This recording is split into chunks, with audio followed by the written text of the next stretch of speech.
महानगरपालिकेच्या निवडणुका या सुरुवात झालेल्या आहेत.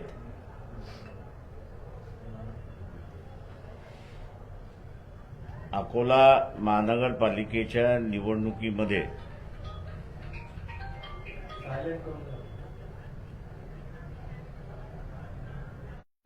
आणि अविकसित शहरामध्ये राहायचं आहे का याचा निर्णय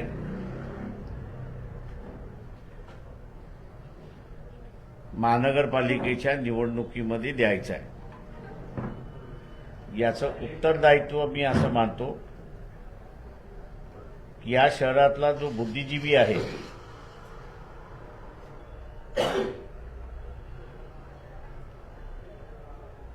त्याच्याच बरोबर डॉक्टर आहे, इंजिनियर आहे, प्राध्यापक आहे,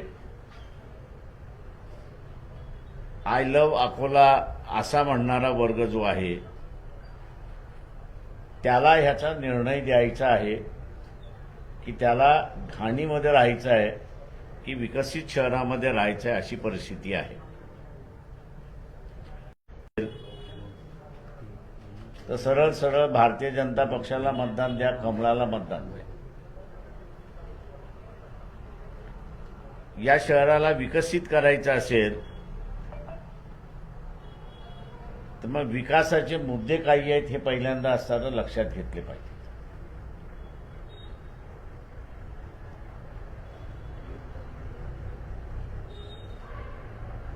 या शहरामध्ये ज्याची गरज आहे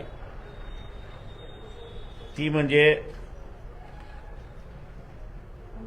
महिलांसाठी असणारं पहिल्यांदा असणारं इंडोर स्टेडियम असं मी त्या ठिकाणी मानतोय. दुसरं जे आहे या शहरामध्ये टॅक्सेशनच्या संदर्भातली भूमिका ही महत्वाची असली पाहिजे. आम्ही असं मानतोय की धनश्री देव यांनी जे पिटिशन केलं होतं टॅक्सेशनच्या संदर्भातलं, उद्याची सत्ता आली तर त्या नियमाप्रमाणे आम्ही असं टॅक्सेशन या ठिकाणी लावू. टॅक्सेशन मार्फत जी लूट चाललेली आहे ती लूट आम्ही असं या ठिकाणी थांबवणार आहोत. दुसरं जे आहे याच्यामध्ये महापौर ज्यावेळेस वंचित आघाडीचा होता, वंचित बहुजन आघाडीचा होता, त्यावेळेस एक दिवसाआड पाणी आम्ही असताना सुरुवात केली होती. सी सिस्टम इंटॅक्ट आहे. देण्याची मानसिकता पाहिजे, काम करण्याची मानसिकता पाहिजे.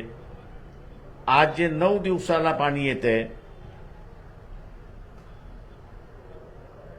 मी पुन्हा म्हणतो 9 दिवसावरती येणारं पाणी ज्यांना ज्यांना पाहिजे आहे त्या सगळ्यांनी त्या सगळ्यांनी भारतीय जनता पक्षाला खुशाल मतदान त्या ठिकाणी द्यावं. ज्यांना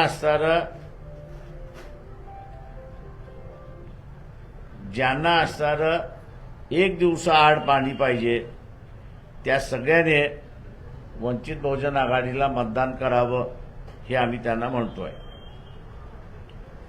शहर वाढते आणि त्याच्यामुळे आपण असणारा वाहन धरणाकडे त्या ठिकाणी पाहतो पाणी रिझर्व्ह करण्यासाठी. पण आपल्या बाजूला असणारं जे आहे दगडपाडवा धरण त्याच्याकडे आपण असणारा पाहिलेलं नाही. तर ते दगडपाडवा धरण हे तसं स्टोरेज धरण आहे. तर त्याच्यातलंही पाणी या शहरासाठी रिझर्व्ह करता येतं आणि ते रिझर्व्ह करायचं असेल तर महानगरपालिकेची डिमांड त्या पद्धतीने गेली पाहिजे तर ते रिझर्व्ह होईल अशी परिस्थिती आहे. या शहरामध्ये अगोदर असणारं ओपन थिएटर बांधण्यात आलं होतं, पण आत्ताच्या ह्याच्यामध्ये त्याची ना दुरुस्ती ना डागडुजी त्या ठिकाणी असणारं होतंय. याला नव्यानं ओपन थिएटरच आणि हे मल्टी ओपन थिएटर त्याच्यामध्ये आपल्याला करता येतं. ते करण्याचं आम्ही असं या ठिकाणी म्हणतोय. दुसरं जे आहे त्याच्यामध्ये सगळ्यात महत्त्वाचा प्रश्न आहे आणि शहरं जशी वाढत चालली आहेत ते म्हणजे डम्पिंग, घाण कचरा जो आहे तो डम्पिंग हा जो सगळ्यात मोठा इश्यू आहे. या शहरातले 4 भाग विभाजन केले आणि त्या 4 भागामधला असणारं 4 वेगवेगळे डम्पिंग ग्राउंड्स करण्यात आले. तर प्रक्रिया करण्यासाठी आता असणारं सॉलिड वेस्ट, ज्याला कॉर्पोरेशनचं वेस्ट आहे त्याला सॉलिड वेस्ट म्हणतात, ते सॉलिड वेस्ट एका अर्थाने गोल्ड आहे, सोनं आहे. त्याला कन्वर्ट आतापर्यंत केलं पाहिजे होतं, परंतु भारतीय जनता पक्षाच्या असणाऱ्या रुलिंग पार्टीने महानगरपालिकेच्या त्या संदर्भात काही केलेलं नाही. तो उलट वारंवार ज्या ठिकाणी डम्पिंग ग्राउंड आता आहे त्या ठिकाणी 2 महिन्यानंतर 3 महिन्यानंतर असणारं उपोषणाला बसतात. कारण का आरोग्य शहराचं बिघडत चाललंय अशी असणारी परिस्थिती आहे. आणि म्हणून याची व्यवस्थितरित्याने ज्याला आपल्याला म्हणता येईल की विल्हेवाट लावणं हे लावता येतं आणि तो आमच्यातला असणारा कार्यक्रम आहे.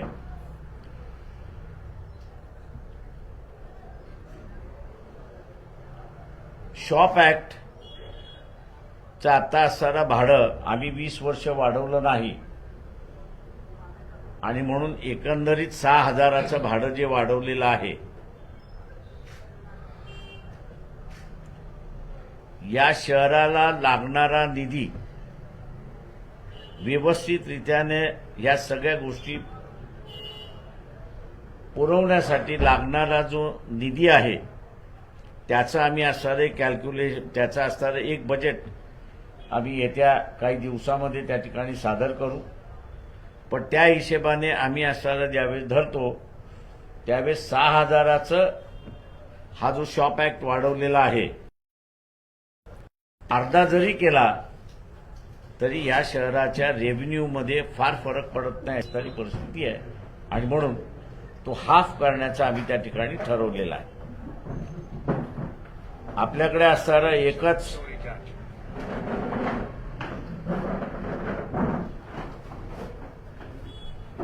मार्केट आहे अकोल्यामध्ये, तेच होलसेल मार्केट आहे आणि तेच रिटेल मार्केट आहे. तेव्हा ह्या रिटेल मार्केटची असणारी एक नवीन संकल्पना आम्ही असणारी या ठिकाणी राबवू इच्छितो आणि ती म्हणजे अनेक सोसायट्या उभ्या राहिलेल्या आहेत आणि अनेक सोसायट्या ज्या उभ्या राहिलेल्या आहेत त्याची असणारी ओपन प्लॉट्स याची असणारी मालकी कॉर्पोरेशनकडे आहे. तेव्हा ह्या ओपन प्लॉट्स इव्हनिंग बाजार ज्याला आपण म्हणतो, संध्याकाळचा बाजार आपण ज्याला म्हणतो, 5 ते 9 किंवा 5 ते 10 असा त्या ठिकाणी राबवल्या जाईल. पण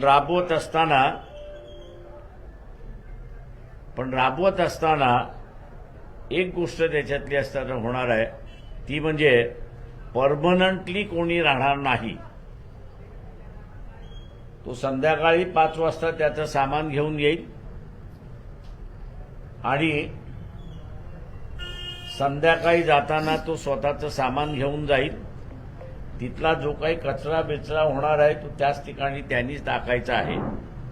ही सिस्टम कुठे चालली असेल कोणाला हे माहिती असेल तर दिल्लीमध्ये दिल्ली हट नावाचा असणारा एक इलाका आहे, म्हणजे दिल्ली हट नावाचा असणारा बाजारपेठ आहे.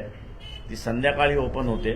लोक तिथे घेऊन येतात, त्यांना जे काही विकायचे आहे ते विकतात तिथे आणि जाताना आपल्याबरोबर ते सगळं घेऊन जातात आणि ते मोकळं राहतात. दिवसभर ते मोकळं राहतं अशी असणारी परिस्थिती आहे.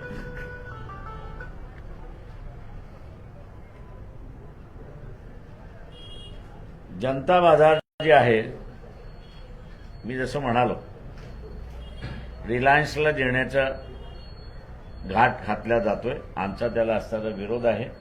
बाजार आहे ते महानगरपालिकेचंच बाजार राहिलं पाहिजे, ते कुठल्याही प्रायव्हेट सेक्टरला जाता कामा नये. तापडिया नगरचा असणारा ब्रिज गेले 9 वर्ष रिंगाळतोय रेल्वेवरचा. त्याचं कंप्लीट करण्याचं असणारं आश्वासन आम्ही असणारं त्या ठिकाणी देतोय.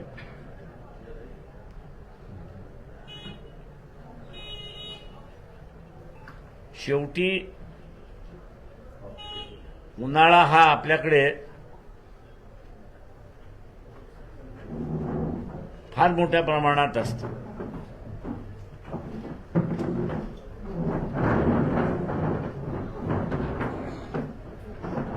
आणि शहरामध्ये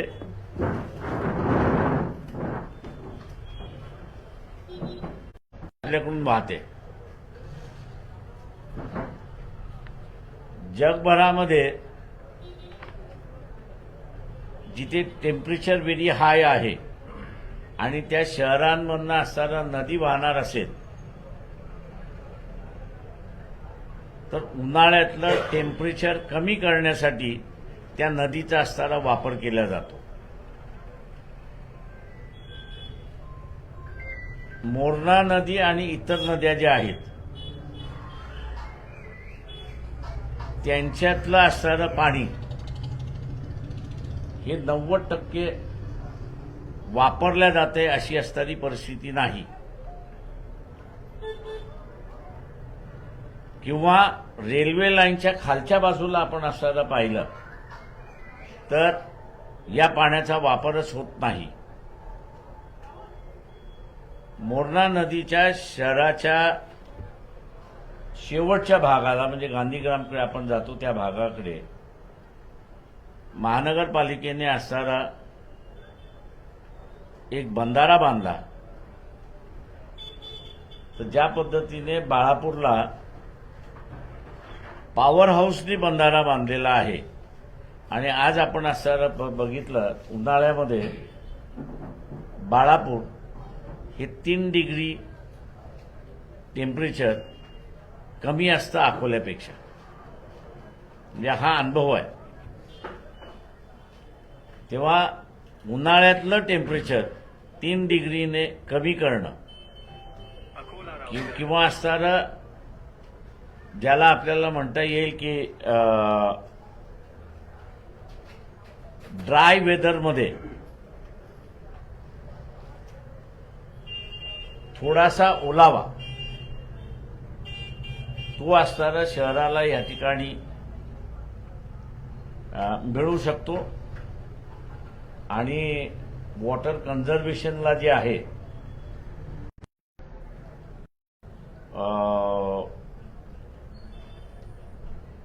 निधी देत असतो.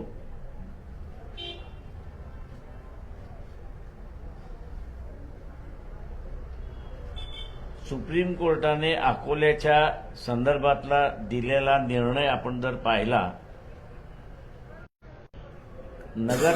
महानगरपालिका आणि जिल्हा परिषदा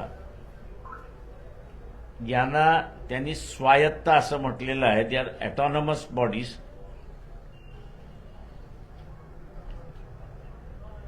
कल्पना पुन्हा अकोला महानगरपालिका वंचित बहुजन आघाडीच्या सत्ता आली तर ही सेंट्रल गव्हर्नमेंट स्टेट गव्हर्नमेंट या दोघांच्या ज्या योजना असतात या योजनेला कॉर्पोरेशन ही एजन्सी आपल्याला करता येते. आणि कॉर्पोरेशन ही एजन्सी केली आपण एकदा तर मग त्या कामाचं फर्स्ट प्रेफरन्स त्या कॉर्पोरेशनला मिळतं. म्हणजे समजा आता असणारं कॉर्पोरेशनचं बजेट आपण ढोबळमानाने मी असं धरतोय की 1000 कोटीचं आहे असं धरून चालू, आणि आपलं उत्पन्न जे आहे ते असताना 800 कोटीचं उत्पन्न आहे, 200 कोटीचा गॅप आहे असं आपण त्या ठिकाणी धरलं, तर स्टेट सेंट्रल गव्हर्नमेंट कॉर्पोरेशनकडे इन्फ्रास्ट्रक्चर असल्यामुळे, म्हणजे इंजिनिअरिंगचं इन्फ्रास्ट्रक्चर आहे, आर्किटेक्चरचं असणारं इन्फ्रास्ट्रक्चर आहे, बजेटिंग करणारं असणारं इन्फ्रास्ट्रक्चर आहे, मॉनिटरिंग करणारं असणारं इन्फ्रास्ट्रक्चर आहे, आणि हे इन्फ्रास्ट्रक्चर असल्यामुळे एजन्सी म्हणून आपण असणारं काम केलं तर हा जो बजेट डेफिशियन्सी जो आहे तो बजेट डेफिशियन्सी आपल्याला असणारं या ठिकाणी भरून काढता येईल, आणि इक्वलायझेशन जे आहे ते इक्वलायझेशन आपल्याला या ठिकाणी करता येईल. मी अकोल्यातल्या रहिवाशांना असणारं आवाहन करणार आहे की यावेळेस तुम्ही वंचित बहुजन आघाडीला मतदान करा, सत्ता द्या. मुंबई कॉर्पोरेशन ज्या पद्धतीने एक इंडिपेंडेंट आहे, म्हणजे तिला ना तर सेंट्रलची गरज लागत ना राज्याची गरज लागत, याचं कारण की गेल्या 200 वर्षाच्या कालावधीमध्ये कॉर्पोरेशनच्या त्यांचं डेड स्टॉक असं, म्हणजे लाईफ डेड स्टॉक मी असं म्हणेन, वेगवेगळ्या बँकांमध्ये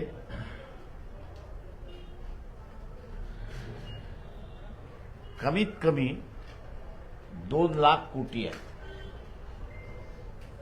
तेव्हा त्यांना कोणाकडेही हात पसरावे लागत नाहीत, ते स्वतःच्याच योजना करतात आणि स्वतःच त्या ठिकाणी राबवतात. अकोला कॉर्पोरेशनला सुद्धा त्या पद्धतीने करता येऊ शकतं.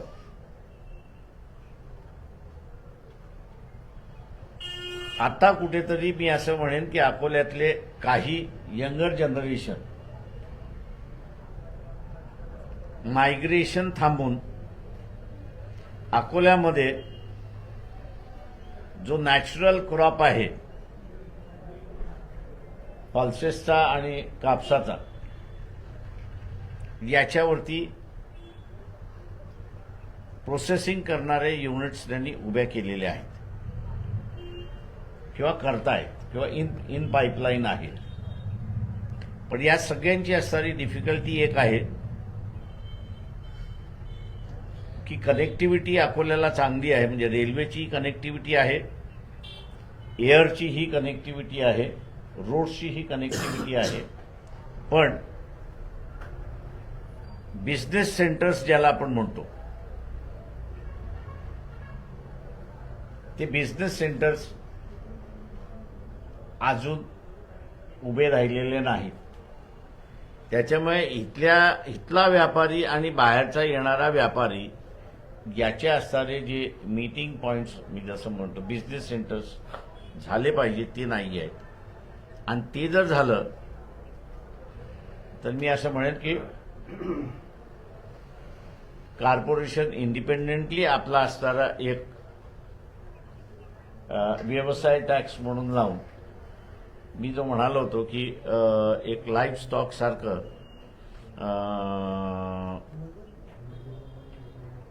सस्टेनेबल फंड हा जो डेव्हलप करता येईल तो या ठिकाणी होऊ शकतो अशी असणारी परिस्थिती आहे.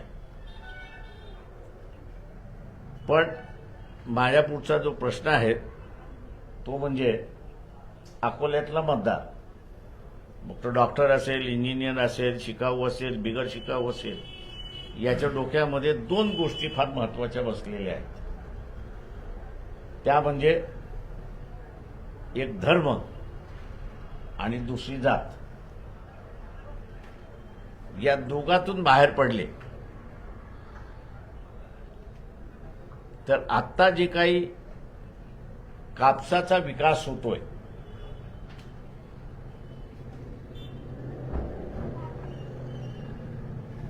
की ज्याचं असणारं व्हॉल्यूम देशभरामधलं हे 16 बिलियन अमेरिकन डॉलर्स आजचं आहे. म्हणजे 1,30,000 कोटीचा असणारा जो व्यापार आहे त्या व्यापाराच्या हिशेबाने आपण असं बघितलं तर अकोला हे 7% कापूस प्रोड्यूस करतं देशभरामधला. म्हणजे 7% हा कॉन्ट्रीब्युशन हा अकोल्याचा आहे. आता हाच यंगर जनरेशननी मी जसं म्हणालोय की प्रोसेसिंगवरती जोर दिलेला आहे, मॅन्युफॅक्चरिंगवरती जोर दिलेला आहे. याची सस्टेनेबिलिटी वाढवायची असेल तर ही सस्टेनेबिलिटीसाठी तुम्हाला बिझनेस सेंटर्स हे ओपन करावे लागतील. आणि हे बिझनेस सेंटर्स ओपन करण्याची मी जसं म्हणालो की कॉर्पोरेशनलाच लीड घ्यावी लागेल. याचा बिझनेस सेंटर ओपन करण्यासाठी सेंट्रल गव्हर्नमेंटच्या यावेळेसच्या बजेटमध्ये माझ्या माहितीप्रमाणे 35,000 कोटी आहेत. आणि एजन्सी म्हणून आपण असताना काम केलं तर त्याच्यामधलं असणार एक 15-20 कोटी तरी आपण सहज घेऊन येऊ शकतो आणि त्याच्यातले हे बिगिनिंग सुरुवात करू शकतो. त्याच्यामुळे माझं अकोल्यातल्या मतदारांना धर्म आणि जात या दोन गोष्टी बाजूला ठेवा, पुढच्या पिढीचा विचार करा आणि अकोला हे एक इंडस्ट्रियल सेंटर म्हणून डेव्हलप होऊ द्या. ती करण्याची क्षमता बहुजन आघाडीच्या टीममध्ये आहे एवढं मी सांगू शकतो. घाणीत राहायचं असेल तर बीजेपीला मतदान द्या. एजेंडा म्हणावा लागेल हा आमचा अजेंडा. तुमचा वैयक्तिक हा वंचितचा पूर्ण एजेंडा आहे. अकोल्याचा अजेंडा आहे. हा अकोल्याचा अजेंडा आहे. तर अकोल्यात युती होणार आहे की नाही? कोणावर तो नाही बरोबर, काँग्रेस बरोबर असेल किंवा ज्या प्रकारे चांदूर रेल्वेत केली शिवसेना राष्ट्रवादी. ओबाटा बरोबरही झाली, आमची शिवसेनेबरोबरही झाली, अजित पवाराबरोबर झाली, काँग्रेस बरोबर झाली. स्थानिक लोक जे निर्णय घेतील ते घेतील. बाळासाहेबांच्या बिटवीन द लाईन जे आहे की तुम्ही तुमचा जाहीरनामा जाहीर केलाय, म्हणजे पक्षाचं काय हे आहे. दुसरा विषय असा आहे की तुम्ही सांगितलं की आम्हाला पूर्ण सत्ता द्या, म्हणजे तुम्ही सोबळावर लढणार आहात. दोन्ही गोष्टी शिक्कामोर्तबाद झाल्याचं समजायचं. नाही, मी असं म्हटलंय, घाणीत राहायचं असेल तर बीजेपीला मतदान द्या. कोणी द्या तर डॉक्टरांनी द्या, इंजिनियरनी द्या, वकिलांनी द्या, प्राध्यापकांनी द्या, आय लव्ह अकोला म्हणणाऱ्यांनी द्या. आता तुम्हाला जर त्याच्यातून बाहेर पडायचं असेल तर we are one of the players. आमच्यासारखे अनेक प्लेयर्स आहेत. तुम्ही प्रेसमध्ये आणखी एक मुद्दा मांडला की जात आणि धर्म मानणारे अकोल्यावाले. मग त्यांनी जर म्हणलं जात आणि धर्मासाठी आम्हाला घाणीत राहणे आवडेल तर मग तो निर्णय त्यांनी द्यावा ना. आम्ही कुठं नाही म्हणतोय. त्यांनी बीजेपीच्या बाजूने निर्णय दिला, आता निकष हाच निघतो की त्यांना घाणीत राहायचंय. वेल अँड गुड. लोकशाहीचा निर्णय आहे, तो मान्य करावा लागतो तुम्हाला. मला काँग्रेससोबत युती फायनल समजायची काय? काँग्रेससोबत जे तुमची बोलणी चालू आहे. मी तुम्हाला काय म्हणालो, ओबाटा शिवसेनेबरोबर सुद्धा बोलली चाललेली आहे. एकनाथ शिंदे शिवसेनेबरोबर सुद्धा बोलली चाललेली आहे. अजित पवारांबरोबर सुद्धा बोलली चाललेली आहे. शरद पवारांबरोबर सुद्धा बोलली चाललेली आहे. काँग्रेसबरोबर सुद्धा बोलली चाललेली आहे. जी बोलली चालली नाही ती फक्त बीजेपी बरोबर. आणि ह्या सगळ्या ठिकाणी एका बरोबर नाही, वेगवेगळ्या ठिकाणी आहे. त्याच्यामुळे आम्ही असं जिल्ह्यानं सांगितलं की तुम्हाला जे पाहिजे ते करा आणि निवडून या. भाजप वगळून तुम्हाला कोणतेही पक्ष चालेल सोबत? हाय. बाळासाहेब, बाळापूरला आपली मतं ट्रान्सफर नाही झाली तर तुम्ही स्थानिक आघाडीला कोणता संदेश देतात त्याला? बाळापूरला दलित आणि मुस्लिम ही मतं की ट्रान्सफर झाली नाही, की ज्यामुळे तुमचा ते पराभव झाला. तुमचा अनालिसिस पूर्णपणे चुकीचं आहे. त्याच्यामुळे नो कॉमेंट्स. माझ्याकडे असताना माझ्याकडे प्रभाग वाईज जी मतदान मला मिळतं किंवा विधानसभेमध्ये आम्हाला मिळालं त्याच्यापैकी प्रभाग वाईज किती किती कमी झाली आणि कुठल्या कुठल्या वस्तीमधली कमी झाली तीही आमच्याकडे आहे. त्याच्यामुळे पण पराभव तुमचा काय? पराभव झाला मी मान्य करतो पराभव झाला. त्याचे कारण काय असतील? त्याची अनेक कारण आहेत ते ह्याच्यामध्ये नाही मी चर्चा करत. हे डायव्हर्ट करत नाही आहे मी.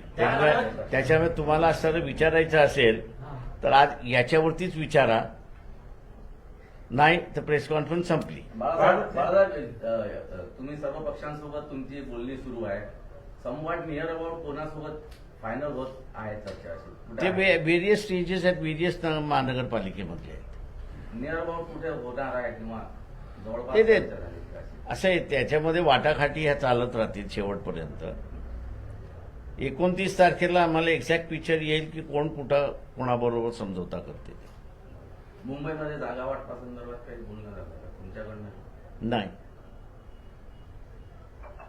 ते सगळं धैर्यवान फोनकर बघतात तिथे मुंबई. बाळासाहेब, नवोदय तयार आहे. आपने के लिए किसी के साथ युति?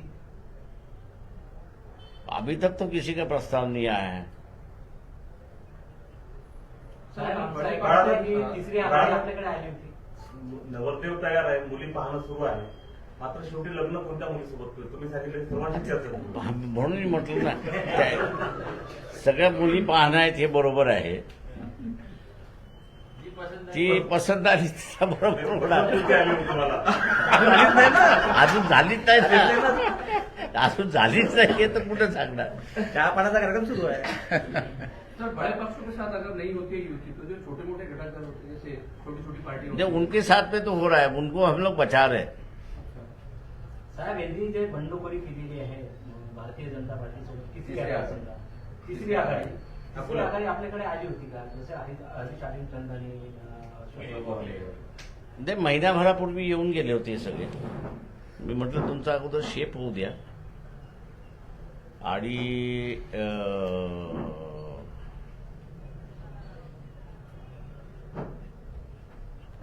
कोण कोण त्याच्यामध्ये सहभागी होते, कशा पद्धतीने होते. मग म्हटलं आपल्याला पुन्हा बसता येईल. साहेब, आपण एक हे वंचितसाठी तिसरी आघाडी जी अकोल्याची झालेली आहे ती सेफ वाटते का सर्वात सेफ युतीसाठी? वंचित आघाडी, वंचित बहुजन आघाडीसाठी तिसरी आघाडी जी झालेली आहे ती वंचित बहुजन आघाडीसाठी सर्वात सेफ वाटते का? ते कुठलीही आघाडी सेफच असते. त्याच्यामुळे आघाडी केली की ती सेफ्टीसाठीच तुम्ही करता. बाळासाहेब, राज्यात दोन्ही ठाकरे गटांची बोलणी सुरू आहे. शिंदे सेनासोबत भाजपची बोलणी सुरू आहे. अजूनही कोणाचंही फिक्स अजून काही झालं नाही. काय कारण? म्हणजे आता मला असं कळलंय की उबाटा सेना जी आहे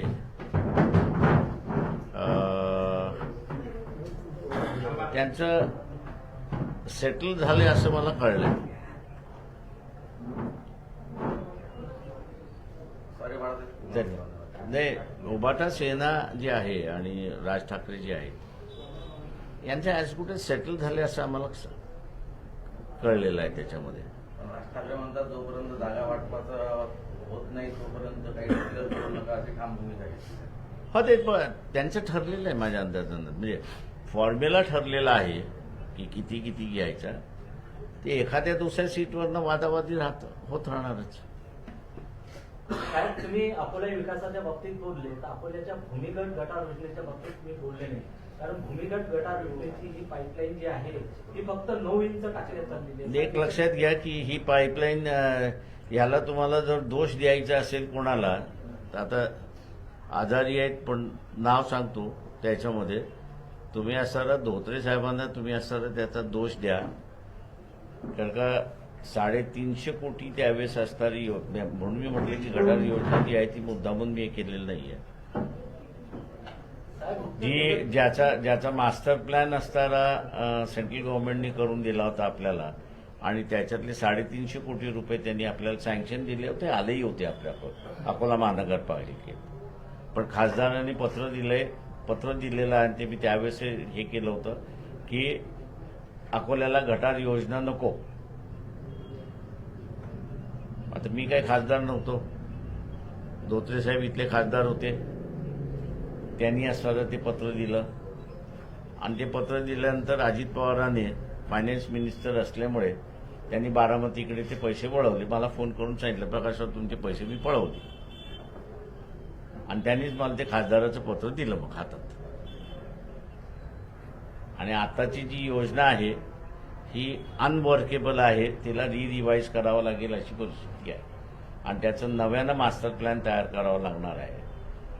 कारण का त्याच्यातला सगळ्यात मोठा फ्लॉ सांगतो की अपस्ट्रीमला डिस्पोजल दाखवलेला आहे.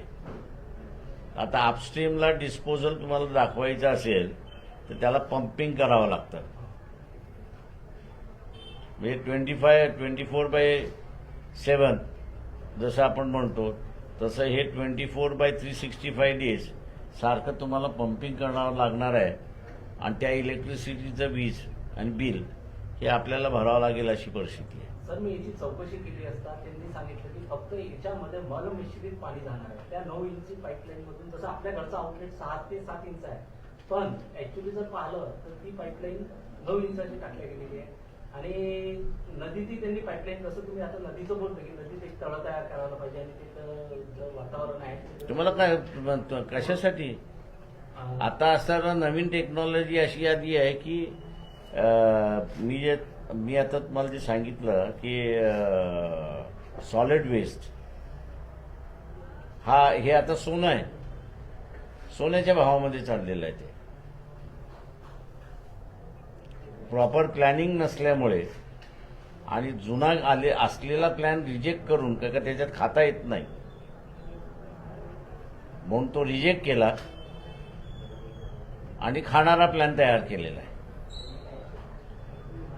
महापालिकेच्या व्यतिरिक्त एक प्रश्न आहे, तो राज्यातल्या जेवढ्या कृषी जिल्हा परिषद आहेत त्यातल्या ज्या 30% कृषीच्या योजना होत्या त्या सगळ्या वळत्या गेल्या स्टेटवर.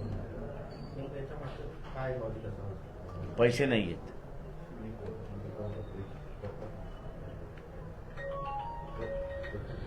चल बाळासाहेब, काँग्रेसला वगैरे काही डेपोला पक्षाला डेडलाईन वगैरे दिली आहे की 29ला तुम्ही आपली भूमिका आता जाहीर करून द्या?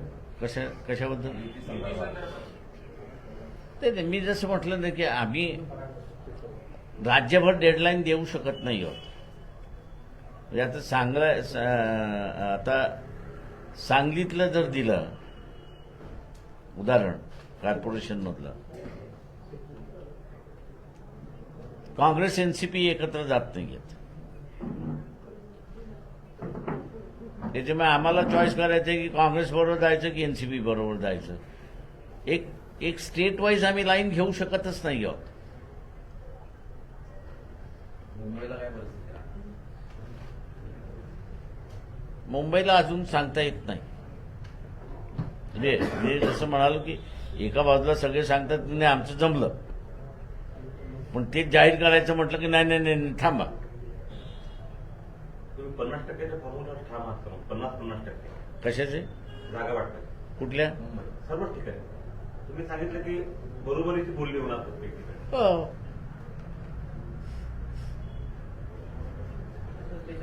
आम्ही असं आता नगरपालिकेमध्ये बऱ्यापैकी आलेलो आहोत. Without funds, without. तुम्ही एक बातमी काल अशी होती की तुम्ही 50 जागांबद्दल आग्रही आहेत मुंबईत, तर 50-50 म्हणत असाल तर जवळपास 112-113 राखला जाईल. आम्ही असं तिथे आता 200 जागेंच्या लढण्याच्या तयारीमध्ये आहोत.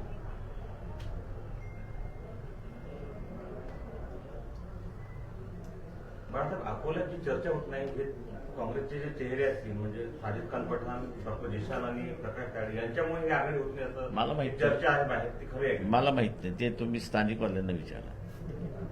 नाही म्हणजे तुम्ही तसे काही निर्णय दिले काय ठिकाणी? आम्ही कोणालाच काही निर्देश दिले नाहीत, काही दिलेत. आम्ही सरळ सांगितले की तुम्ही तुमच्या स्तरावरती जे तुम्हाला योग्य वाटते ते ठरवा. फक्त एकच आमची अट आहे की नो बीजेपी. बाळासाहेब, छोटंसं विचारायचं, ज्या विधानसभेच्या वेळेस आणि लोकसभेच्या वेळेस जर तुमच्या पक्षावर तर तुमच्या वैयक्तिक टीका काँग्रेसमधल्या काही लोकांनी केली, वैयक्तिक तुम्हाला टार्गेट करण्याचा प्रयत्न केला होता. अशा लोकांची मग आघाडीची चर्चा करताना मागच्या जुन्या गोष्टी बाजूला ठेवणं होतं. असे राजकारणातला भाग मी नेहमी म्हणत असतो, तुम्हाला राजकारणामध्ये यायचं असेल तर पहिल्यांदा कबूल केलं पाहिजे की तुम्ही टार्गेट होणार आहात, चांगलंही होणार आणि वाईटही होणार. त्याच्यामुळे हा मुद्दा तुम्हाला गौण ठेवूनच राजकारणामध्ये राजकारण करावं लागतं. भारतात तेलारामध्ये नगराध्यक्षाच्या जे उमेदवार होत्या त्यांना एक काउंटिंग सुरू असताना एक मेसेज आला की तुम्ही 941 मतांनी हारणार आहात. त्यांनी ईव्हीएम घोटाळा झाल्याचा त्यांनी म्हणजे आरोप केला, पोलीस कंप्लेंट केली आहे. आपल्याला काय वाटतं? बाहेर पोलिसांनी चौकशी करावी की त्याला तो आकडा कसा काढला म्हणून काउंटिंगच्या वेळेस.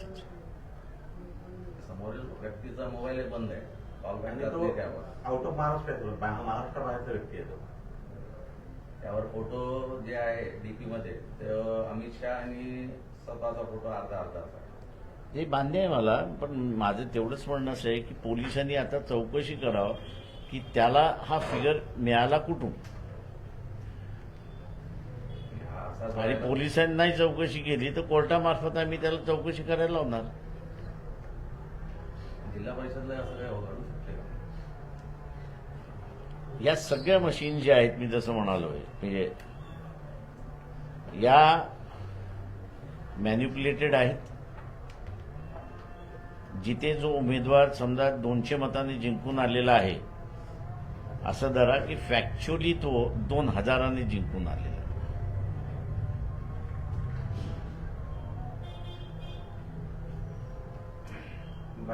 महापालिकेत सोशल ऑडिट 2017 मध्ये झालं होतं. रस्त्यांच्या दर्जाबद्दल फार मोठा एक प्रश्न आजही लोकांच्या मनात आहे. तेव्हा 5 वेगवेगळ्या सरकारी संस्थांच्या माध्यमातून ते ऑडिट करण्यात आलं आणि त्या 5ही संस्थांचा रिपोर्ट जो आहे तो कॉमन आहे की याच्यात मोठ्या प्रमाणात भ्रष्टाचार झाला होता, रस्त्याचं काम निकृष्ट झालं. या संदर्भात चौकशीचा आणि कारवाईचा अहवाल राज्य सरकारकडे पाठवण्यात आला. त्याच्यानंतर नगरविकास प्रति फाईल अधिक पेंडिंग आहे. तर त्या मुद्द्यावर जर तुम्ही पूर्ण निवडणूक लढवली तर आज त्याच्याशी संबंधित सर्वच पक्षातले लोक आहेत. तर वंचित बहुजन आघाडी हा मुद्दा आमचा संबंध नाही त्याच्याशी. म्हणून प्रश्न त्या तुम्हाला माझ्या पत्रावरती सुरुवात झालेली ती इन्क्वायरी आहे 16 कोटीच्या संदर्भात. प्रश्न म्हणून मी सांगतो की तुम्ही भूमिका घेऊ शकता. तर आम्ही सरळ म्हटलं, इथल्या घाणीत राहायचंय लोकांना, त्यांनी ठरवावं. त्या घाणीमध्ये हे करप्शनही आलं. अकोल्यातल्या जनतेने ठरवायचं आहे की त्यांना घाणीमध्ये राहायचं आहे की त्यांना असताना व्यवस्थित शहर डेव्हलप करून पाहिजे. आज बुलढाण्यासारखं शहर डेव्हलप झालं पण अकोल्यासारखं शहर डेव्हलप झालं नाही. हे लोकांनी ठरवायचं आहे. प्रचारात मुद्दा असेल का social auditor? आमचा आहे तो प्रचारात, म्हणतो आम्ही ओपनली सांगतोय. तुम्ही न कट करता आमची असणारी मुलाखत छापा. नाही झालं मला.